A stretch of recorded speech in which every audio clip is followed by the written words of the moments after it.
মুরলির তারিখ 18 নভেম্বর 2024। মুরলির শিরোনাম, বাবা হলেন অবিনাশী বৈদ্য, যিনি একটি মহামন্ত্র দ্বারাই তোমাদের সব দুঃখ দূর করে দেন। প্রশ্ন, মায়া তোমাদের মধ্যে কেন বিঘ্ন সৃষ্টি করে এবং কী কারণে? উত্তর, 1, কেননা তোমরা হলে মায়ার সবচেয়ে বড় গ্রাহক। মায়ার গ্রাহক কমে যেতে শুরু করলেই সে বিঘ্ন সৃষ্টি করে।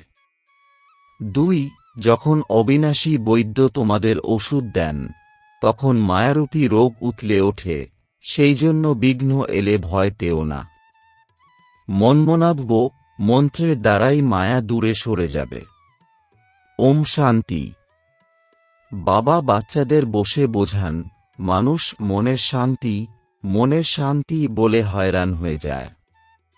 রোজ বলেও থাকে ওম শান্তি, কিন্তু এর অর্থ না জানার কারণে শান্তি চাইতেই থাকে। বলে থাকে আই এম আত্মা, আই এম সাইলেন্স, অর্থাৎ আমি আত্মা, শান্ত এবং সাইলেন্স বা অন্তর্মুখী। আমাদের স্বধর্মই হল সাইলেন্স। তবে স্বধর্মই যখন শান্তি, তখন কেন শান্তি চেয়ে থাকে? অর্থ না বোঝার কারণেই চাইতে থাকে। তোমরা বুঝেছ এটা হল রাবণ রাজ্য, কিন্তু লৌকিকের ওরা তো বুঝতেই চায় না রাবণ সম্পূর্ণ দুনিয়াতে প্রধান আর বিশেষ করে ভারতের শত্রু। এই জন্যই রাবণকে জ্বালাতেই থাকে। এমন কোনো মানুষ আছে যাকে প্রতি বছর জ্বালিয়ে আসছে? একে তো জন্মজন্মান্তর, কল্পকল্পান্তর ধরে জ্বালিয়ে আসছে। কেননা এ হল তোমাদের সবচেয়ে বড় শত্রু। 5 বিকারের জালে সবাই ফেঁসে আছে। জন্মই হয় ভ্রষ্টাচারের দ্বারা, সুতরাং এটা তো রাবণ রাজ্য। এই সময় অগাধ দুঃখ। এর নিমিত্ত কে? রাবণ। এটা কারো জানা নেই দুঃখ কিসের কারণে হচ্ছে। রাজ্যটাই রাবণের। সবচেয়ে বড় শত্রু তো এই। প্রতি বছর তার কুশপুত্তলিকা তৈরি করে জ্বালিয়ে দেয়। প্রতি বছরই এর উচ্চতা বৃদ্ধি পেতেই থাকে, দুঃখ বৃদ্ধি পেতে থাকে। এত বড় বড় সাধু, সন্ত, মহাত্মা ইত্যাদিরা আছে, কিন্তু তাদের একজনও কেউ জানে না যে রাবণই আমাদের শত্রু, যাকে আমরা প্রতি বছর জ্বালিয়ে আসছি, তারপর খুশির উৎসব পালন করে থাকে। ওরা ভাবে রাবণ মরেছে আর আমরা লঙ্কার মালিক হতে পেরেছি। কিন্তু মালিক হয় না। কত পয়সা খরচ করে। বাবা বলেন, তোমাদের অগুন্তি টাকা পয়সা দিয়েছিলাম, সেসব কোথায় হারিয়েছ? দশহরা উপলক্ষে লক্ষ টাকা খরচ করে। রাবণকে মেরে আবার লঙ্কা লুট করে বিকারগ্রস্ত হয়ে যায়। কিছুই জানে না কেন রাবণকে জ্বালানো হয়। এই সময় সবাই এর বিকারের জালে আটকে পড়ে আছে। অর্ধকল্প ধরে রাবণকে জ্বালিয়ে আসছে, কেননা তারা দুঃখী। তারা এটাও জানে রাবণের রাজ্যে আমরা খুব দুঃখী। এটা জানা নেই যে সত্যযুগে 5 বিকার থাকে না, রাবণ জ্বালানো ইত্যাদি হয় না। ওদের জিজ্ঞাসা করো কবে থেকে এসব পালন করে আসছ। বলবে অনাদিকাল ধরে হয়ে আসছে। রাখি বন্ধন কবে থেকে শুরু হয়েছিল? বলবে অনাদিকাল ধরে হয়ে আসছে। সুতরাং এসব বিষয় বোঝার আছে, তাই না? মানুষের বুদ্ধি কি হয়ে গেছে? না জানোয়ার, না মানুষ, কোনো কাজের নয়। স্বর্গ কি তা একদমই জানে না। ভাবে এই দুনিয়া ভগবান তৈরি করেছেন। দুঃখে তবুও ভগবানকে স্মরণ করে বলে, হে ভগবান, এই দুঃখ থেকে মুক্ত করো। কিন্তু কলিযুগে তো সুখী হওয়া সম্ভব নয়। দুঃখ তো অবশ্যই ভোগ করতে হবে। সিঁড়ি দিয়ে নিচে নামতেই হবে। নতুন দুনিয়া থেকে পুরানো দুনিয়ার শেষ পর্যন্ত সমস্ত রহস্য বাবা এসে বুঝিয়ে বলেন। বাচ্চাদের কাছে এসে বলেন সমস্ত দুঃখের ওষুধ একটাই। তিনি অবিনাশী বৈদ্য। তাই না। 21 জন্মের জন্য সবাইকে দুঃখ থেকে মুক্ত করেন। লৌকিক বৈদ্যরা তো নিজেরাই রোগগ্রস্ত হয়ে পড়ে। ইনি হলেন অবিনাশী বৈদ্য। তোমরা এটা বুঝেছ যে দুঃখ যেমন অগাধ, সুখও তেমনি অগাধ। বাবা অগাধ সুখ প্রদান করেন। ওখানে অর্থাৎ সত্য যুগে দুঃখের চিহ্ন পর্যন্ত নেই। সুখী হওয়ারই ওষুধ। শুধুমাত্র আমাকে স্মরণ করলে পবিত্র শতপ্রধান হয়ে যাবে, সব দুঃখ দূর হয়ে যাবে। তারপর শুধুই সুখ আর সুখ। দাওয়াও হয়, বাবা দুঃখ হরণকারী, সুখ প্রদানকারী। অর্ধকল্পের জন্য তোমাদের সব দুঃখ দূর হয়ে যায়। তোমরা শুধু নিজেকে আত্মা মনে করে বাবাকে স্মরণ করো। আত্মা আর জীব এই দুইয়েরই খেলা। নিরাকার আত্মা অবিনাশী আর সাকার শরীর বিনাশী, এরই খেলা চলে। এখন বাবা বলেন, দেহ সহ দেহের সব সম্বন্ধকে ভুলে যাও। গৃহস্থ ব্যবহারে থেকেও এমনটাই ভাবো যে আমাকে এবার ফিরে যেতে হবে। পতিত তো যেতে পারবে না, সেই জন্য মামেকম স্মরণ করো, তবেই শতপ্রধান হয়ে যাবে। বাবার কাছে ওষুধ আছে না। বাবা এও বলেছেন, মায়া অবশ্যই বিঘ্ন সৃষ্টি করবে। তোমরা হলে রাবণের গ্রাহক, তাই না? মায়ার গ্রাহক চলে যাবে, এর জন্য তো মায়া অবশ্যই মরিয়া হয়ে উঠবে। সুতরাং বাবা বোঝান, এ হল ঈশ্বরীয় পঠন পাঠন, কোনো ওষুধ নয়। ওষুধ হল স্মরণের যাত্রা। এই একটা ওষুধ দ্বারাই তোমাদের সব দুঃখ দূর হয়ে যাবে, যদি আমাকে নিরন্তর স্মরণ করার পুরুষার্থ করো। ভক্তি মার্গে এমন অসংখ্য মানুষ আছে যাদের মুখ চলতেই থাকে। কেউ না কেউ রাম মন্ত্র জপ করতেই থাকে। তারা গুরুর কাছ থেকে মন্ত্র পেয়েছে, এতবার জপ তোমাদের করতেই হবে। ওদের বলা হয় রাম নাম জপকারী। একে বলে রাম নামের দান। এরকম অসংখ্য সংস্থা তৈরি হয়েছে। রাম জপ করতে থাকলে লড়াই ঝগড়া করতে পারবে না, ব্যস্ত থাকবে। কেউ কিছু বললেও রেসপন্স করবে না। খুব অল্প সংখ্যকই এমন করে থাকে। এখানে বাবা বুঝিয়েছেন, মুখে রাম করার প্রয়োজন নেই। এ হল অজপা জপ, নিরন্তর বাবাকে স্মরণ করে যাও। বাবা বলেন, আমি রাম নই।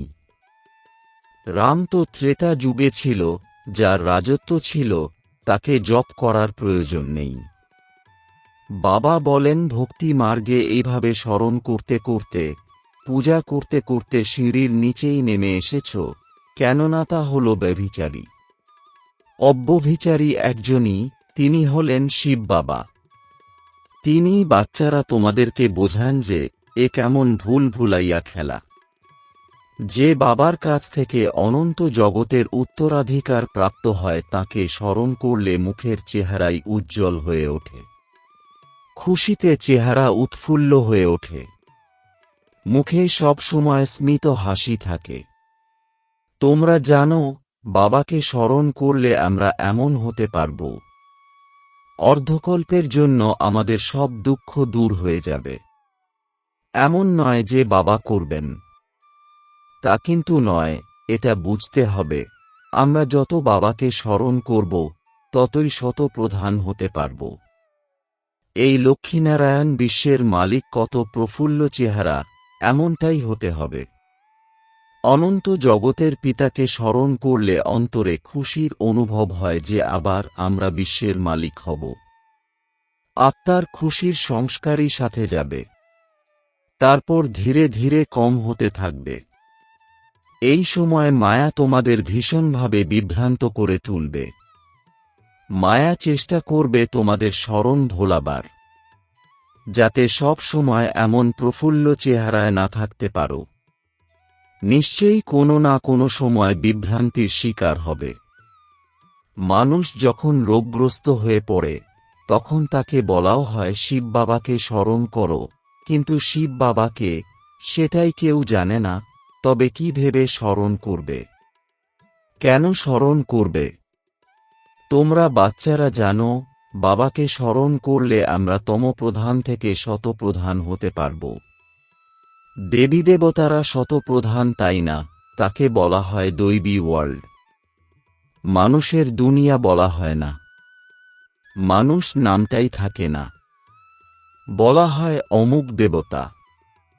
ওটা হলো দৈবী রাজ্য, আর এ হলো হিউম্যান ওয়ার্ল্ড, অর্থাৎ মানুষের দুনিয়া। এসবই বোঝার বিষয়। বাবাই এসে বোঝান, তাকে বলা হয় জ্ঞানের সাগর। বাবা অনেকভাবে যুক্তি দিয়ে ব্যাখ্যা করেন, তারপর একদম অন্তিমের মহামন্ত্র দেন, বাবাকে স্মরণ করলে তোমরা শতপ্রধান হতে পারবে, আর তোমাদের সব দুঃখ দূর হয়ে যাবে।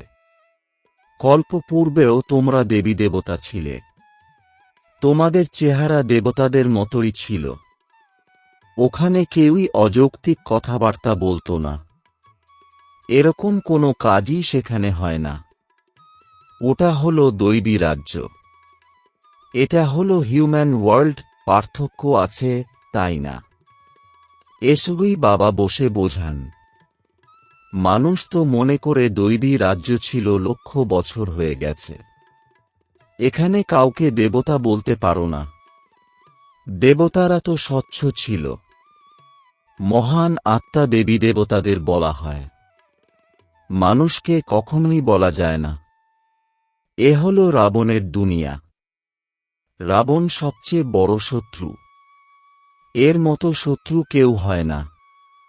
প্রতি বছর তোমরা রাবণকে জ্বালাও, একে কেউই জানে না। কোনো মানুষ তো নয়, এ হলো 5 বিকার, সেই জন্যই একে রাবণ রাজ্য বলা হয়। 5 বিকারের রাজ্য, তাই না? সবার মধ্যে 5 বিকার আছে। এই দুর্গতি আর সদ্গতির খেলা তৈরি হয়েই আছে।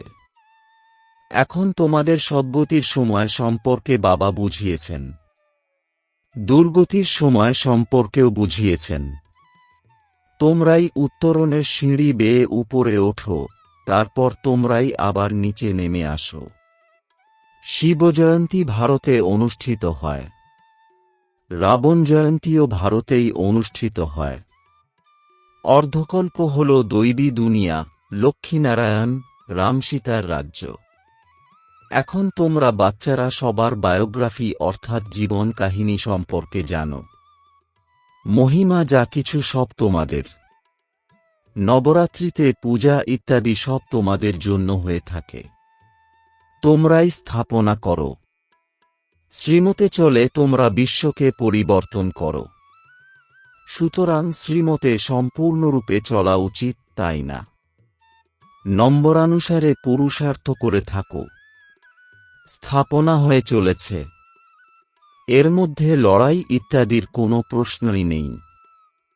এখন তোমরা বুঝেছ, এ হল পুরুষোত্তম সঙ্গম যুগ, যা সম্পূর্ণ আলাদা।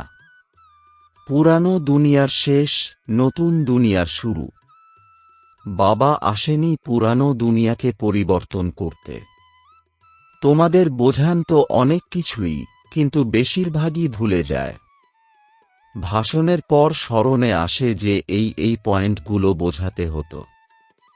হুবহু কল্পে কল্পে যেমন স্থাপনা হয়েছিল ঠিক তেমনটাই হতে থাকবে। যে যেমন পদ প্রাপ্ত করেছিল সেটাই প্রাপ্ত হবে।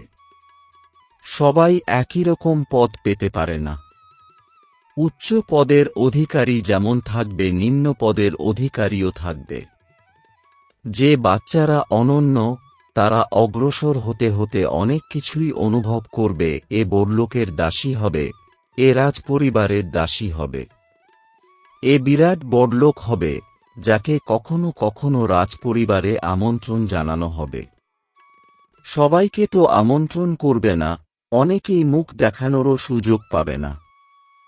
শিব বাবা ব্রহ্মা মুখ দ্বারা বোঝান। সামনে কি সবাই তাকে দেখতে পাবে? তোমরা এখন বাবার সামনে এসেছ, পবিত্র হয়েছ। এমন কি হয় নাকি যে অপবিত্র কেউ এখানে এসে বসল, কিছু শুনলে সেও দেবতা হয়ে যাবে? যদিও শোনার কিছুটা প্রভাব তো অবশ্যই পড়েই, না শুনলে আর আসবে না। সুতরাং প্রধান বিষয়ই বাবা বুঝিয়ে বলেন, মনমনাভব। এই একটা মন্ত্র দ্বারাই তোমাদের সব দুঃখ দূর হয়ে যায়। মনমনাভব এ কথা বাবা বলেন, তারপর টিচার হয়ে বলেন, মধ্যাজি ভব। ইনি একাধারে বাবা, টিচার এবং গুরু। এই তিনজন স্মরণে থাকলেও প্রফুল্ল চেহারা থাকবে। বাবাই এসে পড়ান, বাবাই সাথে করে নিয়ে যান। এমন বাবাকে কত স্মরণ করা উচিত। ভক্তি মার্গে বাবাকে তো কেউ জানেই না, শুধু এটুকুই জানে তিনি ভগবান, আমরা সবাই ব্রাদার্স। বাবার কাছ থেকে কি প্রাপ্তি হতে পারে সেসব কিছুই জানে না। তোমরা এখন বুঝেছ একজনই বাবা, আমরা ওনার বাচ্চারা সব ভাই ভাই। এ হলো অনন্ত জগতের কথা, তাই না? সব বাচ্চাদের টিচার হয়ে তিনি পড়াচ্ছেন। তারপর সবার হিসেব নিকেশ মিটিয়ে সঙ্গে করে ফিরিয়ে নিয়ে যাবেন। এই ছি দুনিয়া থেকে ফিরে যেতে হবে, নতুন দুনিয়াতে আসার জন্য তিনি তোমাদের যোগ্য করে তোলেন। যারা যোগ্য হয়ে ওঠে তারা সত্য যুগে আসে। আচ্ছা, মিষ্টি মিষ্টি প্রশিক্ষার্থী বাচ্চাদের প্রতি মাতা পিতা, বাপদাদার স্মরণের স্নেহসুমন আর সুপ্রভাত। আত্মাদের পিতা তাঁর আত্মারূপী বাচ্চাদেরকে জানাচ্ছেন নমস্কার। ধারণার জন্যে মুখ্য সার: ১. নিজের অবস্থা অর্থাৎ স্থিতি সদা একর্স আর প্রফুল্ল চেহারা রাখার জন্য বাবা, টিচার আর সদ্গুরু তিনজনকেই স্মরণ করতে হবে। এখান থেকেই খুশির সংস্কার ভরপুর করতে হবে। অবিনাশী উত্তরাধিকারীর স্মৃতিতে চেহারা সব সময় ঝলমল করবে। ২. শ্রীমতে চলে সম্পূর্ণ বিশ্বকে পরিবর্তন করা সেবা করতে হবে। ৫. বিকারে যে ফেঁসে আছে তাকে বের করে আনতে হবে। নিজের স্বধর্ম সম্পর্কে পরিচয় দিতে হবে। বরদান: সকলের প্রতি নিজের স্নেহের দৃষ্টি আর ভাবনা রেখে সকলের প্রিয় ফরিস্তা ভব। এর বিস্তার: স্বপ্নেও যদি কারো কাছে ফরিস্তা আসে তো কত খুশি হয়। ফরিস্তা অর্থাৎ সকলের প্রিয়। পার্থিব জাগতিক প্রিয় নয়, অসীম জগতের প্রিয়। যে ভালোবাসে শুধু তার কাছে প্রিয় নয়, সকলের কাছে প্রিয়। যেরকমই আত্মা হোক কিন্তু তোমাদের দৃষ্টি, তোমাদের ভাবনায় স্নেহ থাকবে, একেই বলা হবে সকলের প্রিয়।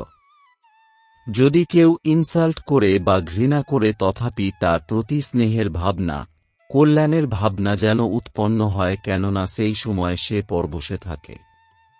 স্লোগান: যে সর্বপ্রাপ্তি দ্বারা সম্পন্ন থাকে সেই সদা প্রফুল্লিত, সদা সুখী আর ভাগ্যবান হয়। ওম শান্তি।